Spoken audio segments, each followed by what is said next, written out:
মুসলমান না হইয়া যদি মৌতের বিছানায় পাটখানা ভাসাও, এখন তাকাইয়া দেখো তোমাকে 3টা কাপড় দিয়া প্যাঁচ দেবে, এরপরে বড়ই পাতা গরম কইরা তোমাকে গোসল করাইবে। স্বপ্নের রূপ দেখতে আসে, বলতে তো কিছু পারে না। এরপরে তোমাকে কাপড় পরাইয়া খাটের ভিতরে উঠাইয়া জানাজা নামাজ পড়াইয়া খাটের ভিতরে উঠাইয়া কান্দে করিয়া কবরে নিয়ে রওনা করবে। আর এখন বলে, ভাই তোমরা আমাকে কোথায় নিয়ে যাও? হে আমার সন্তান, তোমরা আমাকে কোথায় নিয়ে যাও? আরে কবরের পাশে যখন নিয়ে রাখবে, দেখে কবরের ভিতরে সাপগুলা হা করে তাকাইয়া রইছে। আরে দেখে কেউ আমার কথা শোনে না, গুরুত্বও দেয় না।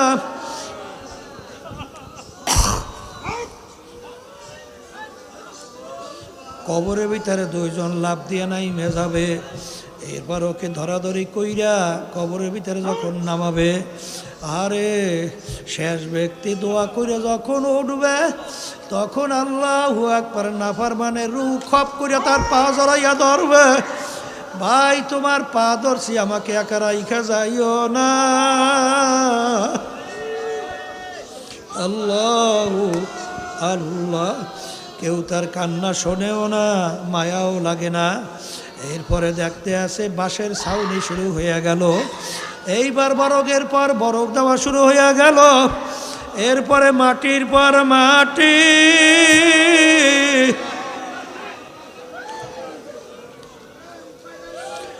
কবর অন্ধকার হইয়া আসতে আসে।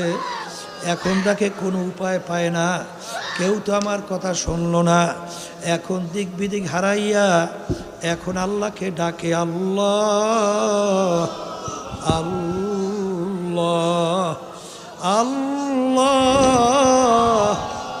আল্লাহ। আমার মালিক বলবে, ওরে নাফরমান, দুনিয়ার ভিতরে স্বাধীনতা পাইয়া যেরকম তুই আমাকে ভুইলা গেছিলি, এইভাবে তোকে আমি ভুইলা গেলাম। তুই আমাকে ডাকবি, একবারও আর তোর ডাকে সারা দিব না। আল্লাহ রাব্বুল আলামিন বলে, হে কবরের মাটি, নাফরমান আমার সমস্ত নেয়ামত খাইয়া আমার হুকুম মানে নাই। এ কবরের মাটি 2 পাশ থেকে এমন ভাবে চাপ মারো,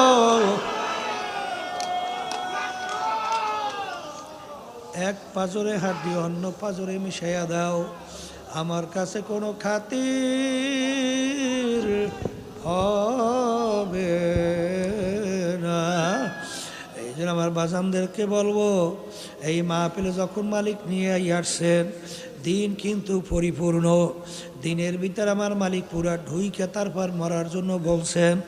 বাজান ভালো করে পরীক্ষা কইরা দেখো, যারা সহি তরিকার সঙ্গে জড়াইয়া আছে, দিনার দিন আল্লাহর ফজরে তাদের দেল নেকের দিকে ঝুঁকতেছে, গুনার থেকে ফেরতেছে।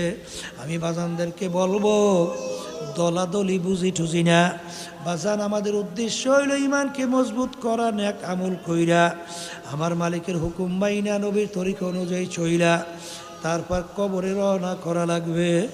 যাদের চরমনের তরিকা ভালো লাগে আজকে তাওবার ভিতরে নিয়াত কইরেন, বর্তমান পীর সাহেব হুজুর চরমনাই তার কাছে মুরিদ হইয়া গেলাম। আর যাদের চরমনের তরিকা ভালো লাগবে না, যে কোনো এক সহি তরিকায় যান, মালিকের পাগল হন, চোখে পানি নিয়ে কবরে রওনা করেন। আল্লাহ আল্লাহ আল্লাহ।